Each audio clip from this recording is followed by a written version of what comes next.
Hi there, welcome to this week's episode of Marketing Home, Marketing You. I'm your host, Barbara Savona of Sprout Marketing, and today we're going to talk about 8 ways to become a kick-butt leasing professional in just 1 week. Now, I don't know if you guys know this, but in my entire career in multifamily, which is now over 20 years, I can't believe it, one of the jobs that I look back the most fondly on is being a leasing professional. I like the other jobs I did too, but when I look back at being a leasing professional, there was just so much that I loved. I loved being the very first one that the prospects got to know, to be a representation of the community. I loved getting to know prospects, people from all over with all different backgrounds. It was kind of like the day was never the same. And I loved connecting people to their home, whether it was just going to be home for a little while or for a long while.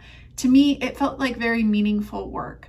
So like I said, I have a fondness for that, for leasing professionals, for that profession itself.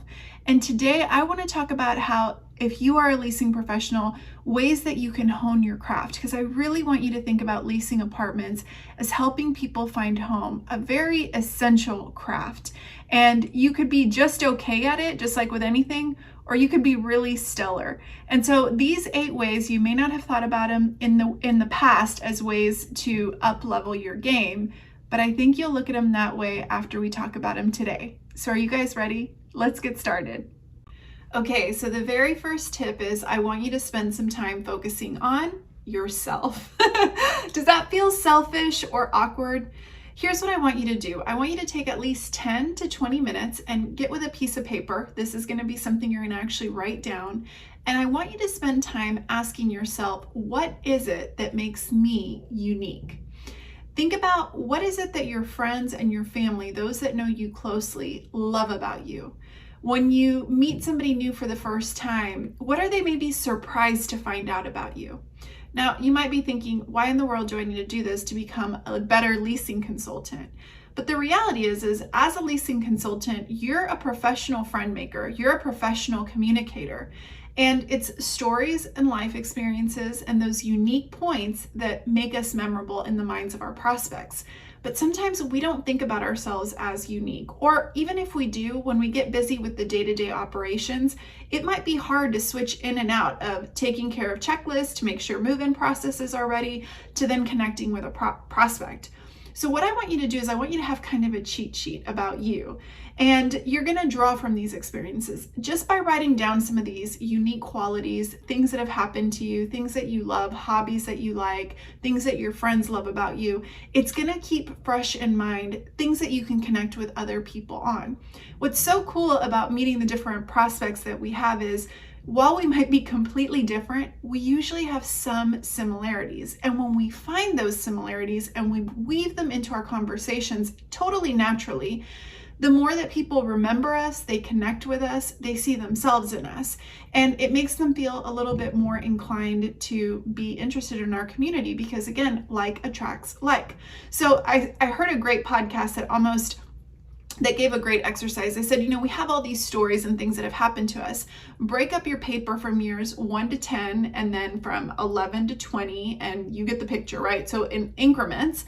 And think back on experiences that you've had, maybe places you've traveled or pets that you've had or things that you've done, and write those down and kind of go through your life. Depending on how old you are, you'll have either a ton or you'll have just a little bit, but then write down things that you love, things that people remember about you, and kind of look at that and say, okay, I'm going to embrace that and I'm going to be ready to share those things when it makes sense to do so. So for example, for me, I might connect with somebody that's a pet lover because I've had dogs all my life. Right now I have a Doberman. So if I do bump into somebody that has a Doberman, we're going to connect on that. I have a mom that's from Germany, a dad that's from Mexico, so I grew up speaking Spanish and German. I didn't learn English till I went to school. So if somebody comes in and they're a Spanish speaker, first of all, I'm going to find it very easy to switch languages and connect with them there. But talking about my background, if it's appropriate, might make them feel at ease with me.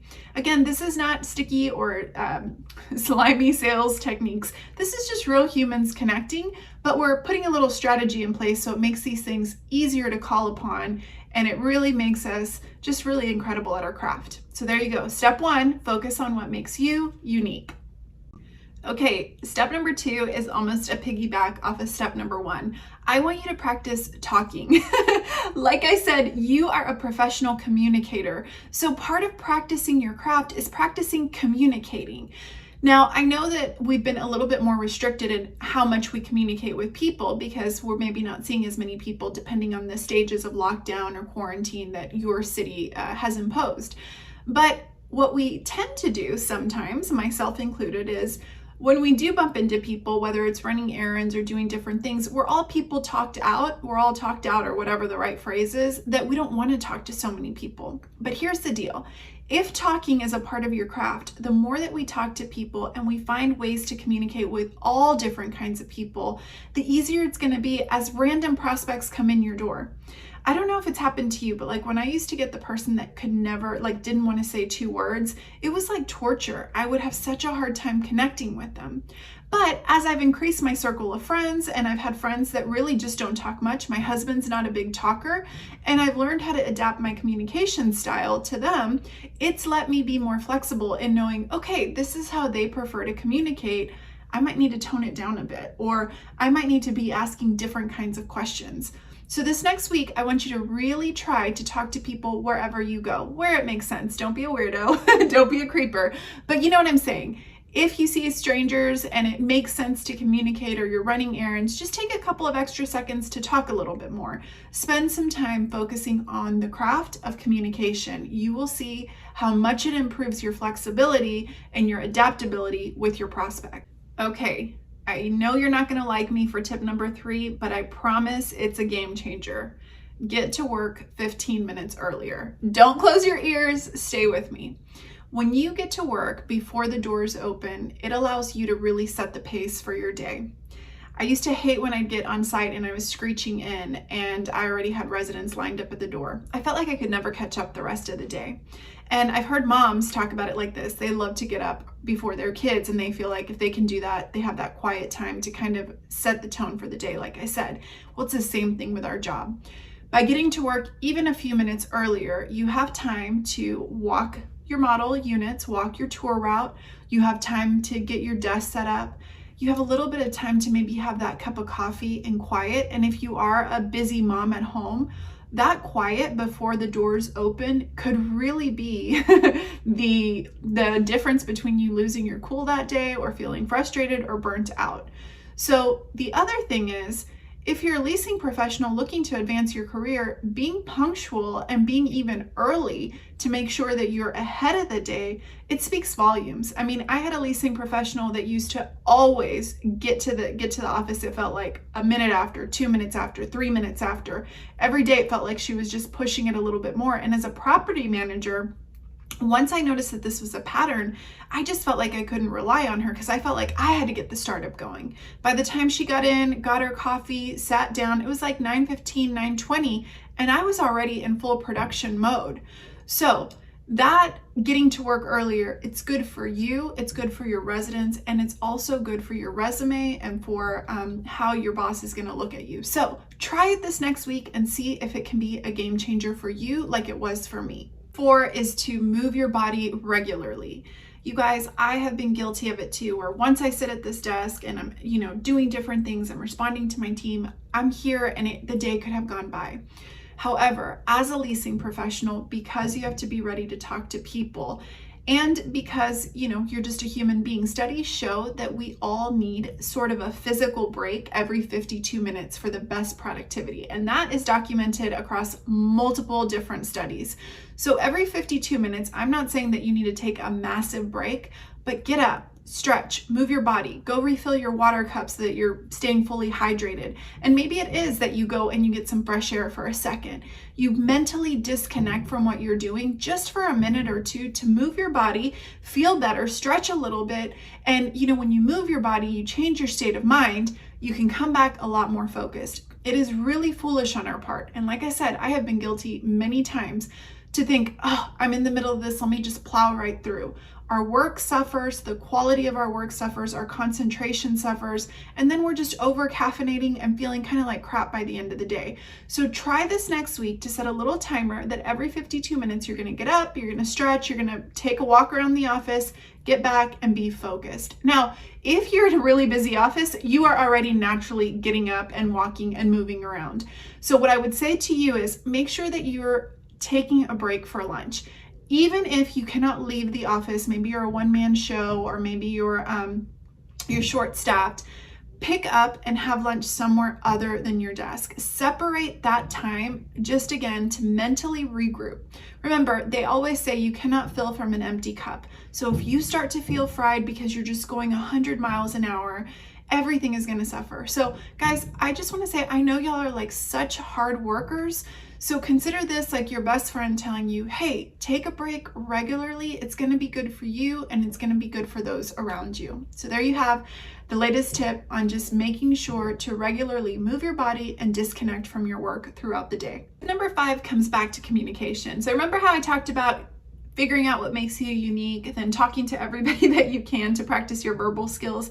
I want you now to focus on your written communication. So a lot of the communication that we're doing nowadays is through email, and our written response can either help us or it can hurt us. So I want you to get really comfortable letting your personality shine through. You know, you don't have to write stale corporate talk when you write an email, but you do want it to feel professional. So there's a balance. How will you start an email? How will the copy be? If you're not comfortable with your spelling and grammar, there's a great Chrome extension called Grammarly, and it's spelled, I believe, Grammarly, Grammarly. I use it religiously. And what it does is it gives you suggestions for how to reword something. It also corrects your spelling as it goes, and it sometimes it catches that you probably could have used a comma. So it'll do stuff like it'll say, you rephrase this sentence this way to make it sound a little friendlier. So it's like the complete writing tool. Now, once you get comfortable really paying attention this next week to your written communication, I'm talking about your subject lines, your email copy, whether it's to a prospect or a current resident or it's communication within your team. Then start looking for ways where you're sending the same type of emails over and over again, and draft out some template responses. Maybe it's a follow-up email. Write a really good one, a really fun one, and then do some varieties. Okay, this is the one I'm going to use if it's a pet owner. This is the one if somebody was really into the location or this amenity. You can tweak it and modify it. Once you have those templates and you really feel confident, not only are you going to communicate better, but you're going to be a lot faster because you can pull upon those templates, make a few small changes, and go. Anything that you're writing more than a couple of times a day, I want you to try to get a template for it, and I want you to spend a little bit of time crafting that response. So written communication is just as important, if not more, than your verbal, because in verbal, I can see you. We can have gestures, you can see my tone or hear my tone, see my expressions. In an email, I can't see that. So you have to overcompensate to make sure the tone sounds friendly, that it sounds warm and it sounds inviting. If you take a few minutes to work on that, and you don't have to do it all next week, but practice a little bit, build on your templates. You're gonna see you're building this awesome toolkit that will serve you for your entire career as a leasing professional, and then in all other areas that you decide to go later in your career. The next tip is to practice getting comfortable with your most common objections. So what I want you to do all this next week is I want you to write down the objections that you're hearing throughout the week. You might think I'll remember, but just start a little notebook, in your notebook, a paper that tackles, you don't have to tackle it, but just write down the objections you're hearing. Oh, I don't really like this location. Oh, this floor plan is this. Write them all down. Then I want you to look at them and see if some common ones pop up. Usually there's 2 or 3 that you hear all the time, and you can start to really dread those if you're not comfortable with your response.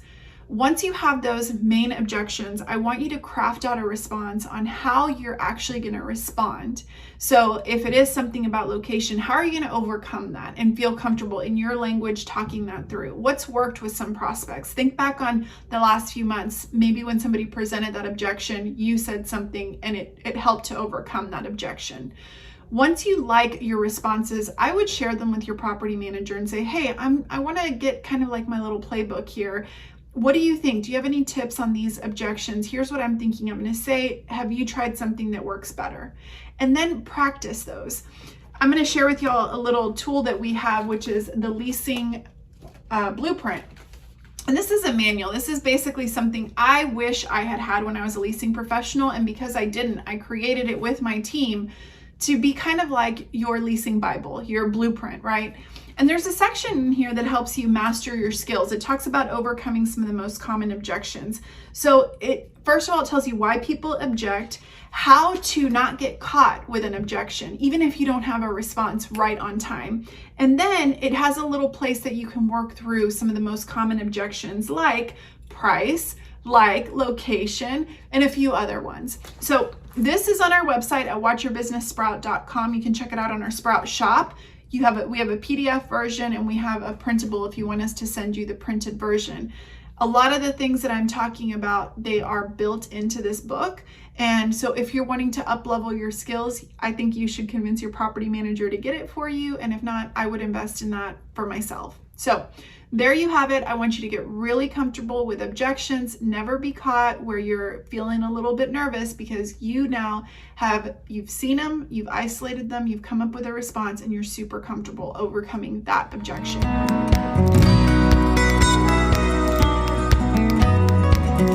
Tip number 7 is kind of an interesting one because it's about our use of our phone. So we want to keep our screen time, especially with our phone, in its place. And that's tip number 7.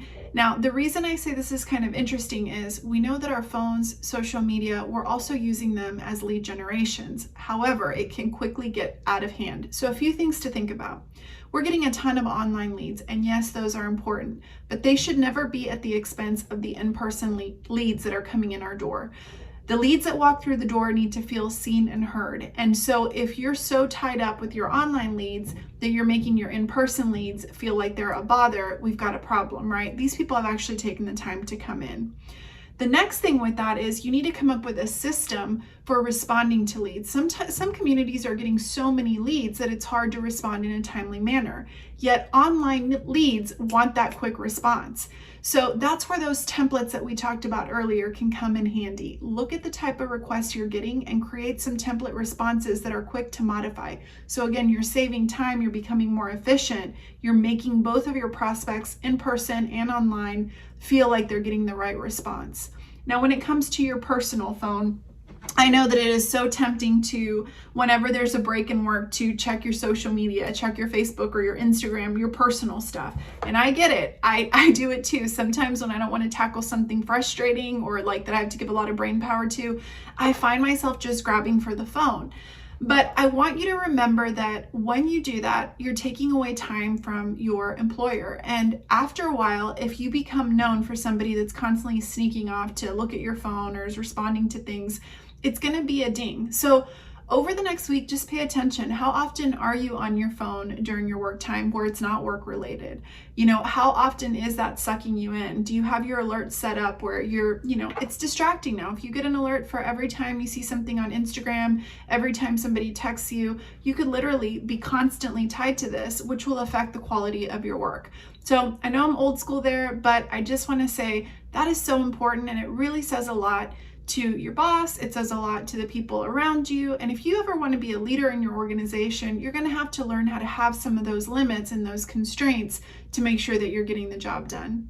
We've come to the end, friends. Tip number 8 is to create if this, then that rules. I don't think I can say that fast, but basically we know in property management, the one thing we can count on is that things change all the time. All of a sudden our office is dead, we're by ourselves, and then 20 people walk in at once, right? Residents and prospects. Or nobody's been bothering us all day, like it's been a slow day, and then all of a sudden when somebody leaves to lunch and you're by yourself, the phone is ringing 20 million times, right?